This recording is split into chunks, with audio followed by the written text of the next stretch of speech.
Good morning. Happy Thursday. Welcome.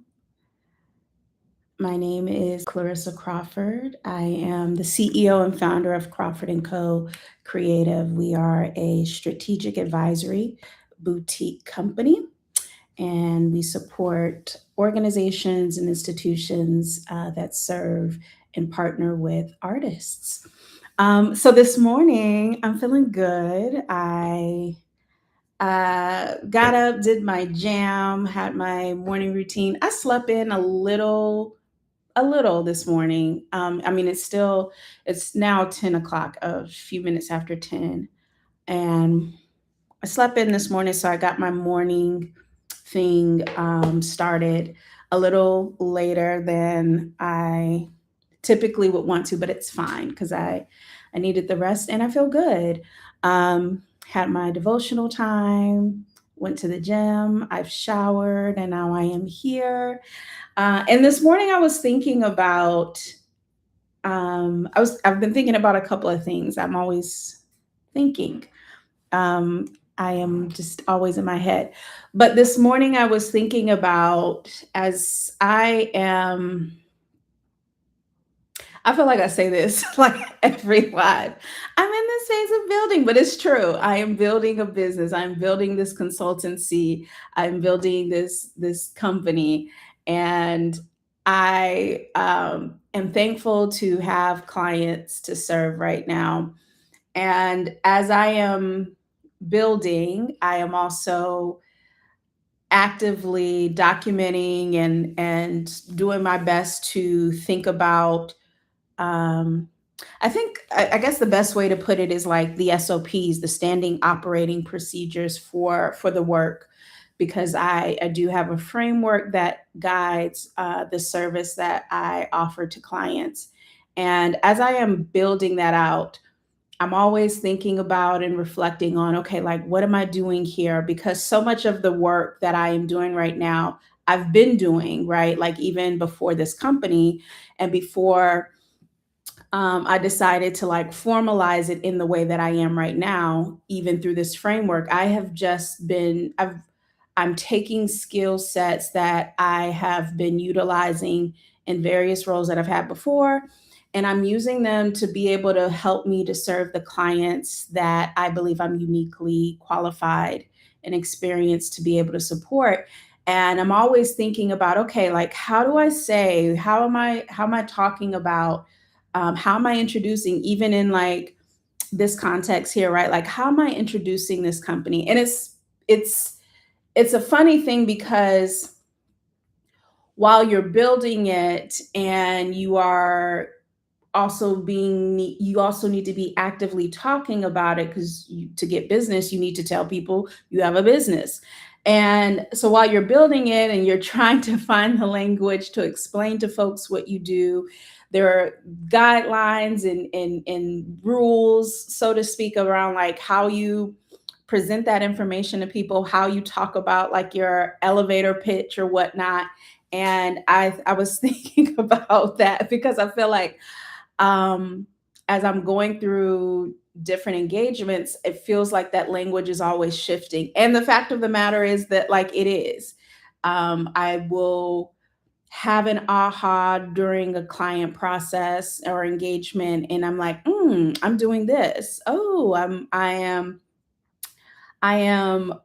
observing this. Ooh, this is a skill. Like there are times where I'll have a moment where I'm like in my flow and I can feel it, and it's just like I'm like onto something. I'm like on a roll, and I will in my head I'm going through that thing, and then like once it's complete, I'm like, ooh, which I also do recognize is just like also a divine download, right? That's for me personally. Like I truly believe like that is when God is operating through me. But it's so interesting because I'll have the downloads and I'll share out what's like coming through me, and I'll step back and like very momentarily, like especially if I'm in the process with a client, I'll be like, wow, what was that? What did I just do? Where did that just come from? And um And so I'm always then by the time I get off of the engagement, the call, which because most of the work is happening virtually, I will then, try to find some language to be able to like describe what I just did. And I am someone who is also just like very literal. My people will tell you this. Um, my family can tell you this, like I'm very literal, like I usually take things at face value, like if someone says something, like I am believing it, right? Unless I just it's very clear to me that it's like sarcasm or that they mean something else, like I take what people say as they give it. And so um what that also means is that sometimes I can have a particular thought. Sorry, I have to turn on the little fan here because I'm also like warming up. I come from the gym, get in the shower, moisturize, and it's just like sometimes it's too much for me. But anyway, I will have a thought or there's like an action or something that I will take very literally, right? And I'm someone who like,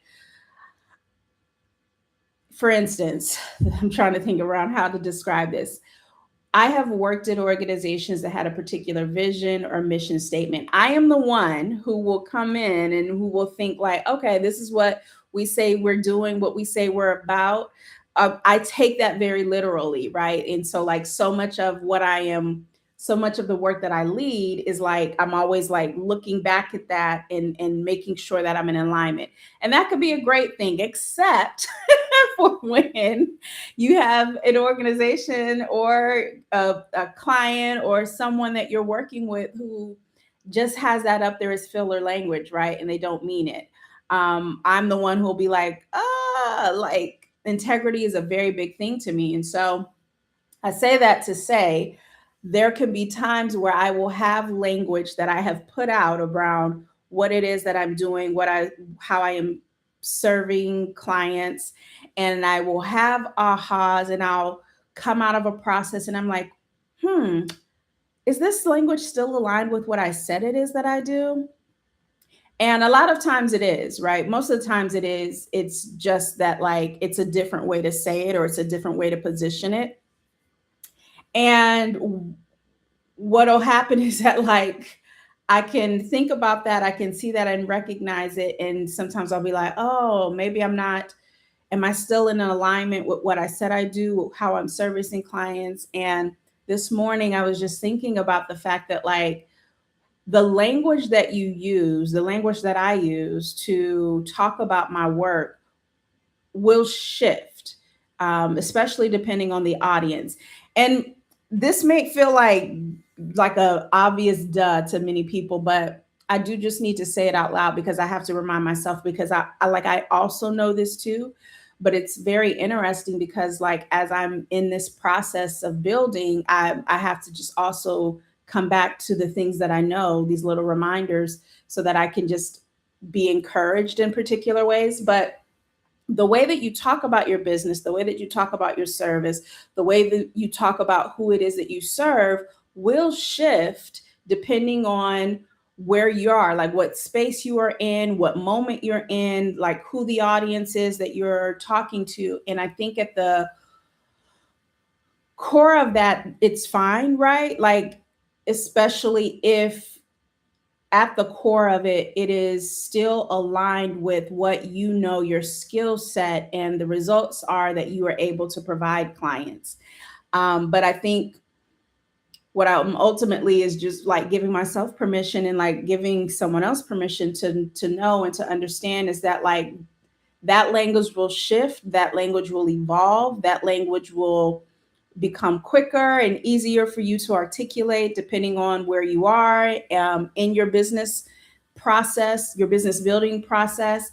And again, depending on who the audience is. And so it is not for you to get caught up on that because you do need to be able to have different ways to offer that information because people retain information and receive and process it differently. And so don't get hung up on that. continue to just be in a place where you are practicing and speaking about it out loud so that it can become more of a thing that's a rhythm for you. But yeah, like also just ease up on yourself because it is part of the natural ways that we do business, right? Like when you've been doing business for a while, like I think a lot of us can get, and a lot of us, including myself, can get caught up on scripts and being focused on saying the thing that you say the same way every single time. And it can be limiting, right? I think that it's totally fine to have scripts that you just like quickly refer to in a moment where you might have to do like a 60-second elevator pitch, but also be comfortable adjusting that language as you need to. And especially as you are making new discoveries about what it is that you're doing. I think this is also true for artists too, right? Like, I think at the core of your practice, whether you're a dancer, whether you are, a visual artist, or whether you are a performing artist, which dancer is, but whatever your artistic practice is, I think that the core of that will remain the same. But as you were talking about work that you were presenting or collaborations that you were participating in, be okay with the language evolving, be okay with the language being adjusted, especially as you were in different rooms and spaces, because at the core of it is still you and like how you do what you do. And so I think that I just wanted to be intentional about coming on to share that and offering it, if nothing else, as a moment to document and be able to come back to myself and be reminded about, but also just for anyone else who might find this helpful. How you talk about what it is that you do will evolve. You should expect for that. You should plan for that. Don't be so hard on yourself when it does happen, and learn to make space for that evolution, those iterations, as you continue getting deeper in the work and in the process of whatever it is that you are building and sharing. And so, yeah, that is just the thing that I wanted to come on here and share. And also just to know, I said yesterday that I was going to come on here today. I did that. I am doing that. I feel accomplished, and I'm really grateful for the space that coming on live allows me to have, the muscle that it's building for me in being able to just be comfortable in front of the camera and talk about what I'm learning and growing through, but then also talk about, my business and who I serve, and share some of those lessons, a little peek into it, right? A little peek into it. Listen, we still getting to know each other. So, I'll share more as I go along, but I'm happy to share these little tidbits as I'm growing and evolving in the work. And yeah, I would love if you have any questions, or if you have any thoughts about other things that you're just curious about as it relates to building a business centered around creativity, centered in the space of arts and culture. Um, Feel free to drop those questions in the comments. Let me know. We could chat about it. And I'm also happy to do a video, specific to some of those questions and thoughts as well. So, quick video and check in today, but we got it done. I hope that you are having an amazing day. It is Friday Eve. It's Thursday, but also look at it as Friday Eve. And we are closer to the weekend. And I hope that it has been an amazing week for you. I hope that you have made it a great week. And I look forward to being back on here tomorrow. Because what did I say? I said that I was going to be online more days than not. Okay. So these last 3 days of this week, I'm locked in, I'm checking in. So, um, I will honor that commitment, unless there's just some absolute, unbearable reason that I can't. Um, but yeah, okay, so we are done. I am right at 15 minutes. Thank you so much. Like, comment, and subscribe, and I will see you tomorrow. Bye.